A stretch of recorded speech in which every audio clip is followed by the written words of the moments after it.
धन्यवाद. Give me some rice. Give me some. जति पैसा लियो भने लियो नत्र म भोलि आएर धर्ना बसेर लिने हो. मसँग जति पैसा लिएको त्यति यसमा लिने भए लियो नत्र मसँग भोलि यो left. No, I'm okay. This rice costs 1500 rupees. If you have 1500 rupees, pay it. Otherwise, you have to wash all the dishes. Oh, watch the dishes. All the dishes. Oh my goodness. Otherwise, we are going. I gotta run. I gotta run. Hang on.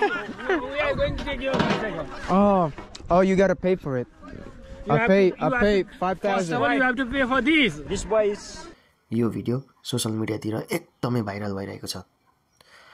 त्यो नेपाली मेनलाई लिएर नेपालको युट्युबरहरू पनि एकदमै viral भइरहेको हुनुहुन्छ. I'm going to break your that what the hell camera. No, man, that's not. I'll pay. Don't worry. I'll You pay. have to pay. Don't worry. Pay first and then record. You got a problem. First thing is you have not taken my consent to record. So I am going to sue you. You have not taken any consent to record that.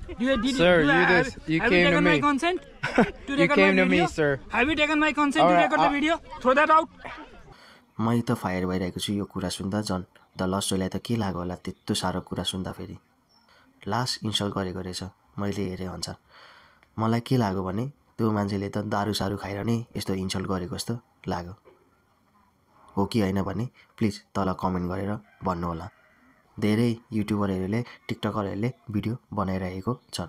The lost Joy brother, उहाँलाई चाहिँ म first of all के भन्न चाहन्छु भने as a Nepali I would like to apologize from my side है. किनभने गल्ती भएकै हो होइन. सानो व्यक्तिको मिस्टेकले गर्दाखेरि चाहिँ एउटा नेपालको नाम जोडिन पुगेको छ. हेलो एभ्रिवन, तल जुन मैले स्क्रिनशट राखेको छु त्यो चाहिँ एउटा अमेरिकन भाइको हो होइन. अमेरिकन भाइ चाहिँ यहाँ अमेरिकन टुरिस्ट चाहिँ यहाँ नेपालमा घुम्न आउनु भएको रहेछ र हाम्रो एकजना नेपाली दाइले चाहिँ उहाँसँग एकदमै अभद्र भन्दा पनि अभद्र व्यवहार गर्नुभएको छ. जसको लागि म लगायत मेरो फ्यामिली एकदम दुखी छ. एकजना भाइले रिपोस्ट गरेको रहेछ यो भिडियो चाहिँ. मलाई यो भिडियो देखेर एकदमै दुःख लाग्यो अनि मलाई रिस पनि उठ्यो अनि एउटा भिडियो बनाइहाल्नु चाहिँ मन लाग्यो क्या मलाई.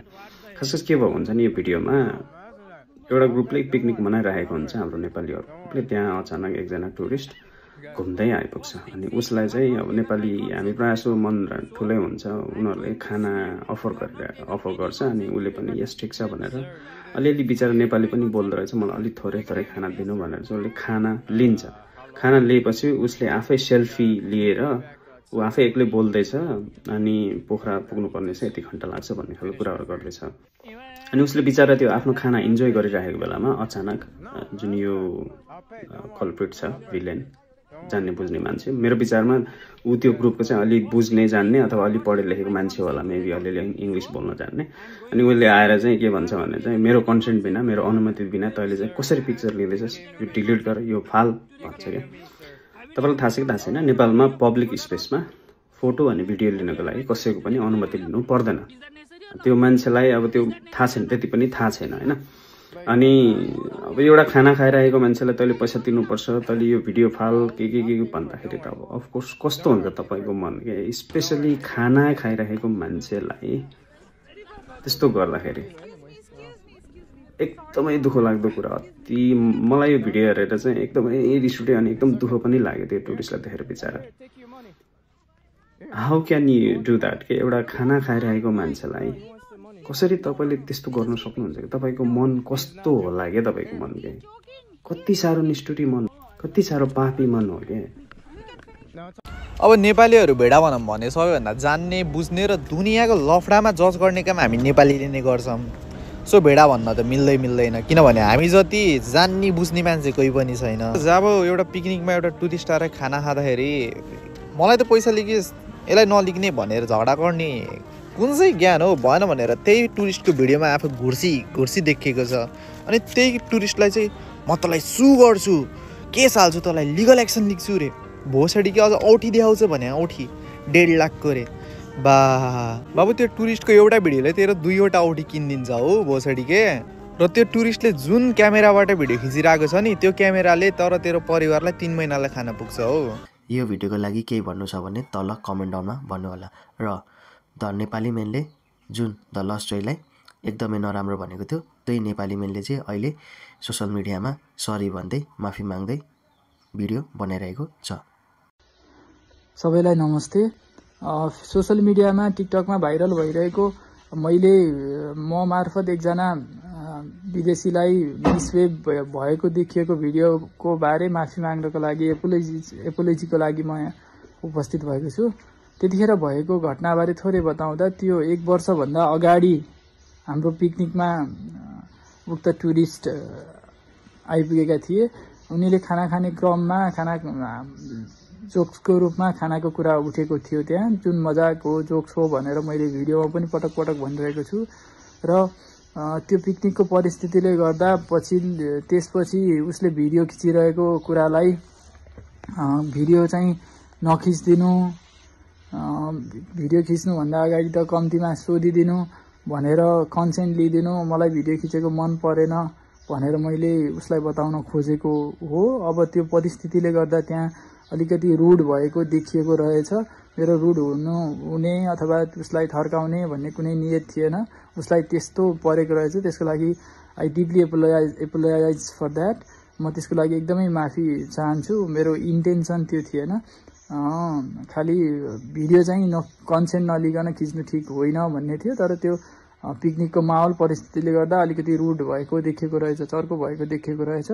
कुनै घुम्न आएको विदेशी पाहुनालाई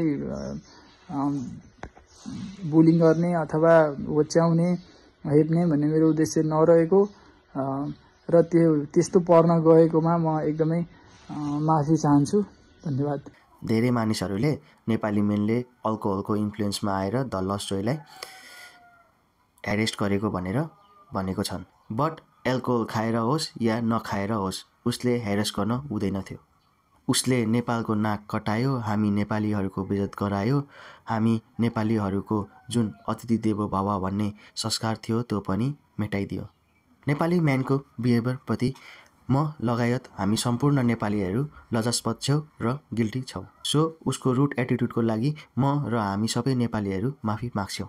द लस्ट जोय प्लिज हामीलाई माफ गरिदिनु होला र तपाईँको नेपालको जर्नी र स्टे चाहिँ कन्भिनियन्ट र जोयफुल रहोस्। यदि भन्दैमा म यो भिडियोलाई यहीँ सघाउन चाहन्छु। प्लिज तपाईँहरूलाई मन परेमा लाइक एन्ड सब्सक्राइब गरिदिनु होला। Take care, bye bye, love you all. I want to say a few words before we start this video, guys. But first of all, guys, I just want to say thank you, Nepal. You guys have been so supportive and showing some love.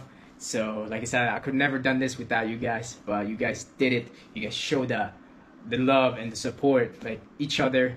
And like I said, one bad incident does not make Nepal a bad country, guys. So, like I said, Nepal is a beautiful country. Like I said, I met a lot of people, you know, the locals, villagers, yeah, all that. Like I said, they always feed me, they always taking care of me. And every time I get lost, they always like show me the way. So if you guys haven't seen this video, like all the Nepal video, go watch it, guys. But that is the real Nepal, guys. But yeah, guys, I just want to say thank you so much.